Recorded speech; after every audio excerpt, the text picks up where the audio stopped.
Australia के खिलाफ one day series 1-1 की बराबरी पर है और मेलबर्न में जो मुकाबला खेला जाएगा वो एक तरीके से फाइनल है या डिसाइडर है। और विराट कोहली एक ऐसे कप्तान बन सकते हैं जिन्होंने ऑस्ट्रेलिया के दौरे पर टेस्ट सीरीज भी जीती और वनडे सीरीज पर भी कब्जा किया।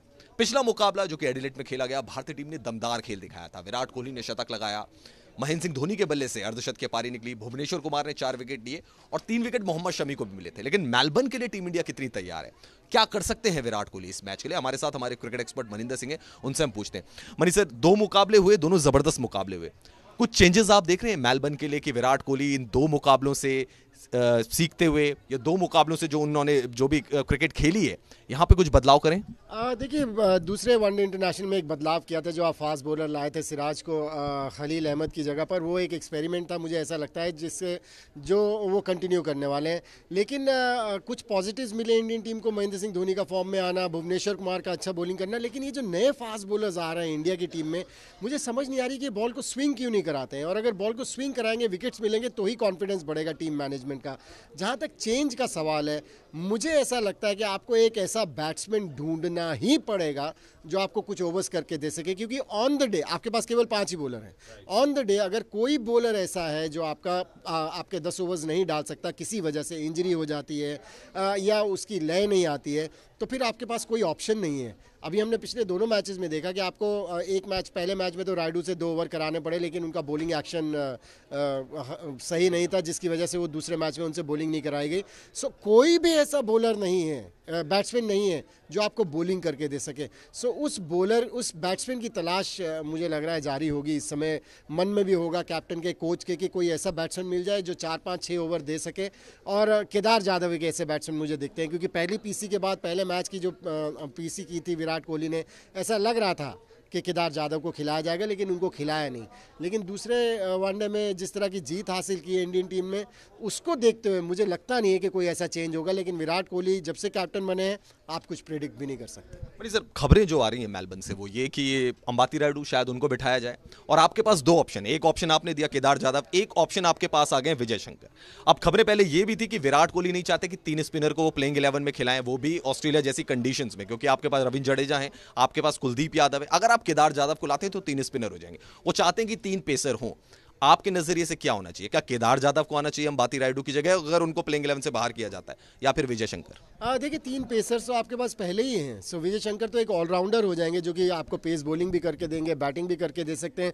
अगर उनकी हाल ही में फॉर्म देखी जाए, क्योंकि अभी तक उनको जितने भी इंडिया के लिए मौके मिले, कहीं भी उन्होंने कॉन्फिडेंस नहीं दिखाया, कहीं भी उन्होंने अच्छी परफॉर्मेंस नहीं की।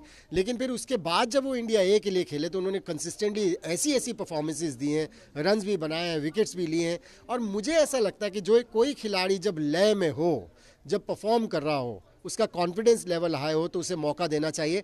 तो एक ऑप्शन हो सकते हैं विजय शंकर। लेकिन फिर केदार जाधव को भी आपने टीम में लिया हुआ है। वो भी देखिए, अगर आप उनको स्पिनर गिन रहे हैं तो बेसिकली स्पिनर नहीं है, वो एक वनडे के बॉलर है, स्लो बॉलर है। और उनके पास इस तरह की वेरिएशंस है, हाथ साइड से ले बॉलिंग कर देते हैं, स्लोअर डाल देते हैं, फास्टर डाल देते हैं।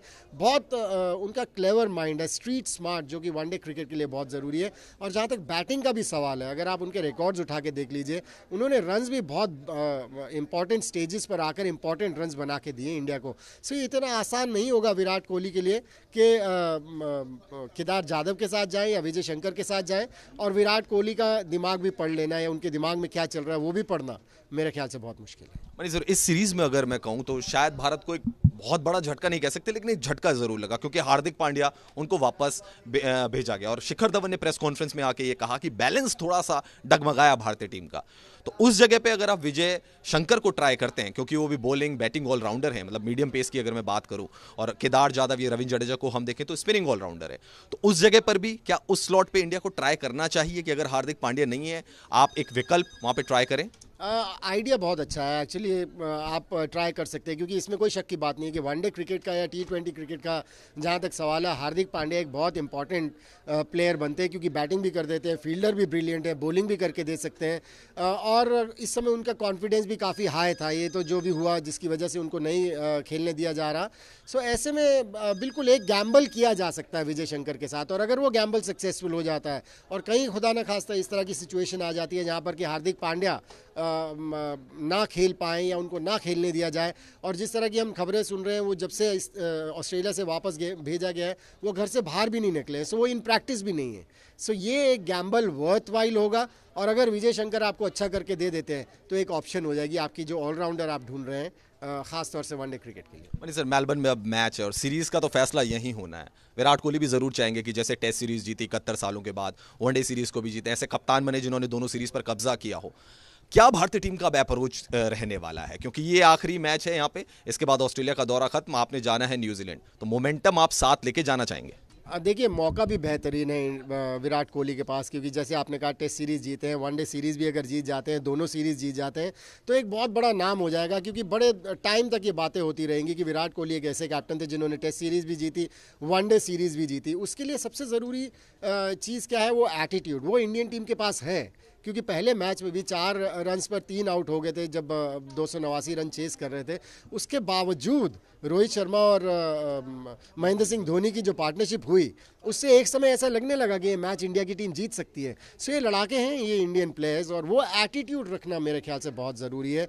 क्योंकि एटीट्यूड ही है, जब आप मन में सोच लेते हैं, जिस तरह विराट कोहली ने अपने पीसी में भी कहा था, चहल से जब बात कर रहे थे उसमें भी कहा था कि मैं पूरा होमवर्क करके जाता हूँ, मैं सोच के जाता हूँ कि मैं ये काम कर सकता हूँ, और वो रब ऑन हुआ है पूरी टीम के ऊपर। सो वो एटीट्यूड रखना बहुत ज़रूरी है।